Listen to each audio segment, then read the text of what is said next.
فوقينا كيكي وتحتينا كيكي وبنقول افيه. لا وبتقولي هو انت مبتسمه؟ ايه القرف ده؟ اما ايه القرف ده؟ احنا في رمضان. انا اسفه، الكلام ده للناس صغننه كده، قد كده، نسبه صغننه، مش للناس كلها. ممكن تقفل لو حابب من دلوقتي.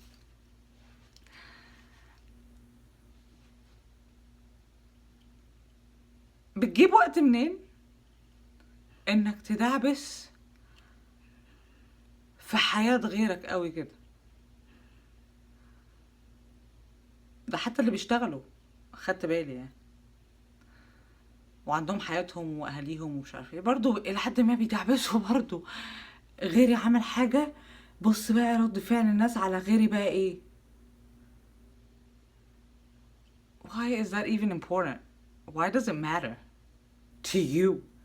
What are you getting out of it? انت هتاخد ايه من كده؟ غير بقى لو ده شغلك وهتاخد فيه عليه فلوس.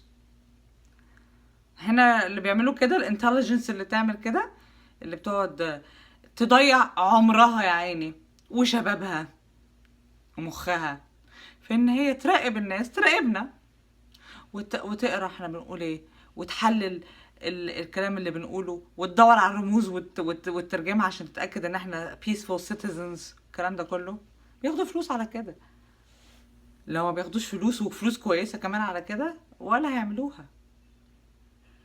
يقول لك انا عندي جنينتي، عندي الزرع بتاعي محتاجه اقصه، عندي الورد السيزون بتاعه ما اعرفش ايه، عندي الكلب بتاعي عايزه امشيه.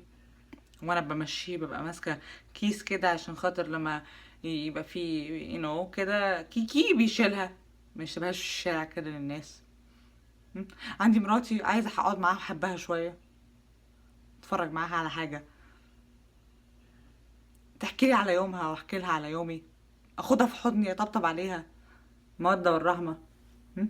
عندي ولادي عايزه اهتم بيهم، اشوف هما بيتفرجوا على ايه في التلفزيون وبيتفرجوا على ايه على الانترنت، واحدد لهم الساعات اللي بيقعدوا عليها كمان عشان مخهم ما يصديش.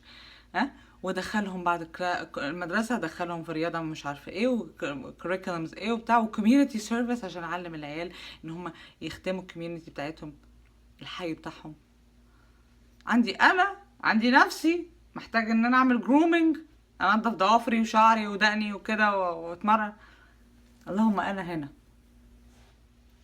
والى حد ما التفكير ناجح. واحد من المحترمين الناجحين اللي بحترم ارائهم بيقولي عشان ابقى ناجح لازم اكون سيلفش. اقعد اتكلم على اخبار الناس ليه؟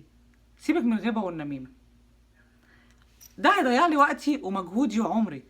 احسن لي اركز في نفسي في الوقت ده. اصل هي الاتنشن بتاعتك، آم، تركيزك او انتباهك عباره عن 100%، صح؟ فانت لما هترمي 20 هنا وعشرين هنا وعشان هيتفضل لك انت كام عشان تحطه في نفسك؟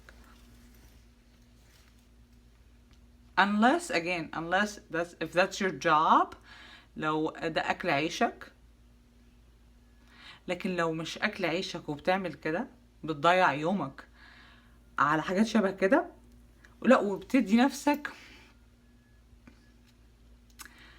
العظمة انك تحكم بقى على اللي قدامك. يعني انت مثلا ايه، قريت للي قدامك حاجة من بعيد وحللتها على مقاس دماغك ومنظارك برضو، عشان انت منظارك جاي يعني، مش يعني اكيد المنظار مش كده، لا هو جاي كده بس، فانت بتحللها على اساس المنظار ده وبعدين بتحكم عليه على هذا الاساس. فمين اللي مؤاخذة اللي مديك كل الباور ده؟ مين اللي مفهمك ان انت كده يعني ليك حق انك تعمل كده؟ لو مش عارف ان دي حاجة مؤذية لنفسك ولغيرك، اديك عرفت. ولو مش فارقة معاك، حلو اوي، استمر. انا بكلم بقى اللي بيتأذوا يا عيني، especially البنت. عشان تنجحي او تبقي قوية او ما تحسيش بالكسرة اللي ساعات كتيرة بيبقوا البنات من الشرق الاوسط بيحسوها للأسف، جزء منهم مش كله. ما تسمحيش للي قدامك انه يظلمك. الظالم بياخد قوته من المظلوم. لو وقفتي في ساعتها كده، ويا روح ما بعدك روح، انا بتكلم على المستوى الاجتماعي، I swear to God هيجري، هعمل لك 100 حساب.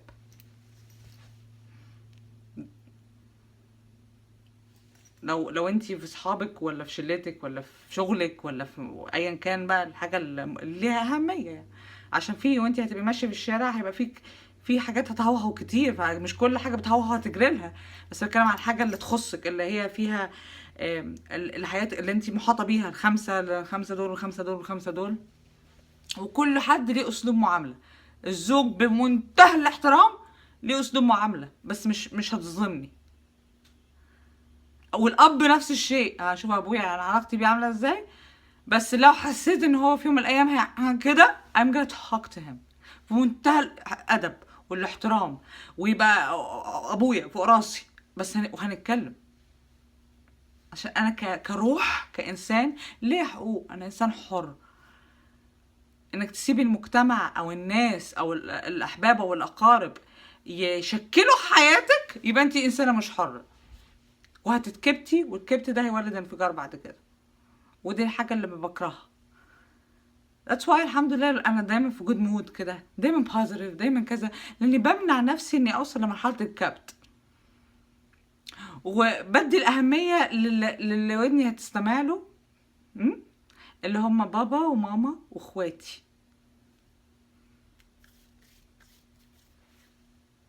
بس بصراحه اختي متجوزه عندها عيلتها، عيله اختي اللي متجوزه طبعا، جوزها لان خلاص كانه اخويا، ومامته وباباه واخواته كده، دول بالنسبه لي عيله، يعني الاميديت فاميلي بتاعتي. الباقي بقى كله